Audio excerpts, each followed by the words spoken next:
Thank you. Joining me now is retired Lieutenant Colonel in the U.S. Army, Darren Gobb, and foreign policy expert Harley Lippman. Darren, I want to start with you on something else first, and this has to do with Defense Secretary Pete Hegseth has reportedly summoned hundreds of high-ranking military commanders to a meeting at Quantico next week.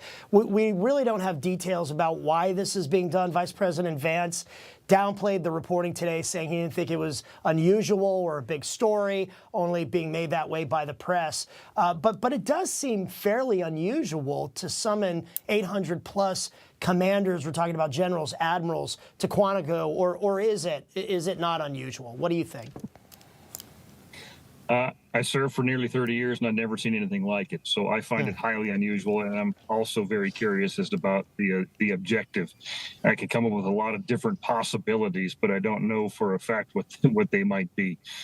But the message is in the fact that it is happening, because when you do that, of course, you're taking a lot of senior leaders from around the military all over the globe and removing them and putting them in one single place, which is a risk all its own that has to be mitigated. But then there's also the chain of command in all these different organizations and different positions that is going to continue to run, obviously, and I think it'll do fine without them. But this is very unusual, and I'm looking forward to seeing what the outcome may be, depending on what its purpose is. Yeah, definitely. Harley, I want to shift gears to what Sarah Williamson was just talking about. The UN and several U.S. allies among the countries recognizing a Palestinian state. Palestinian President Mahmoud Abbas, in that address to the UNGA this morning, with a message that Palestine is ours. First of all, I question if these world leaders even know what Palestine, what they're even referring to, because the sticking point for Israel has always been that the Palestinian Authority, and you know this, and I'm not trying to lecture you, but for our viewers, has always wanted East Jerusalem as its capital, which would mean the old city, which would mean basically pre-1967 lines. That's never going to happen. Israel's not going to agree to that.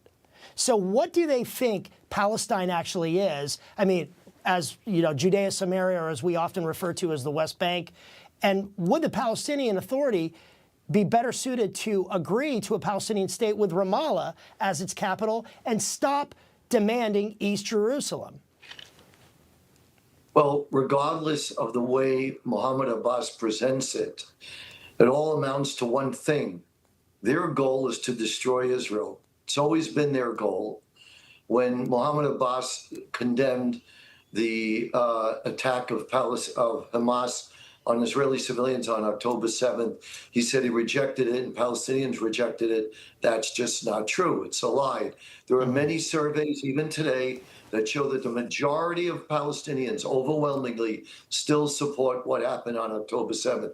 And as you're looking at the screen, if you see his little pin on his jacket, you know what that pin is? That speaks to the right of return. And that is code for the destruction of Israel. Because the right of return means that all the Palestinians that left what is now Israel, a Jewish nation, could all come back to Israel. That would swamp the Jewish homeland, destroy Israel. And that speaks more loudly and more accurately to the intentions of Mahmoud Abbas. Yeah, and Darren, a good friend of mine, an Israeli friend of mine, said it's kind of hard to have a two-state solution when one side doesn't believe in the other's right to exist and has a pay-to-slay program where they actually reward the families, or at least fund the families of terrorists who murder innocent men, women, and children, Israelis, but not only Israelis, Americans and Europeans, as we've seen in the past. And on that point, President Trump, Darren, called the move a, quote, reward to Hamas. So how does Western recognition of a Palestinian state ultimately impact the ongoing war in Gaza? Well, what it's going to do, for one, is make sure that Netanyahu is going to continue going on and occupy the entire thing, or because he knows these Western nations recognizing the Palestinian state are going to try to come back and create something out of the Gaza Strip again that should never have been there in the first place. The Jewish nation once already left Gaza in total and left it to them to try to make something for themselves, and all they did was make a terrorist camp.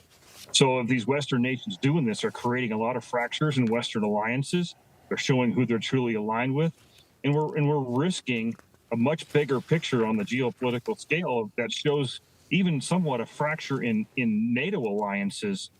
And Abbas and Hamas and everybody there will take advantage of that because they see us as being not unified as Western nations.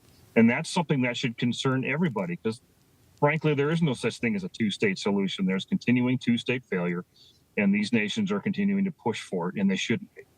Yeah, and really the only reason that we're not seeing buses getting blown up and pizza parlors getting blown up every single day in Israel is because of the more than 400 miles of security barrier, fence, and walls that Israel erected bordering Judea, Samaria, the West Bank, and Israel as well. We're going to leave it there.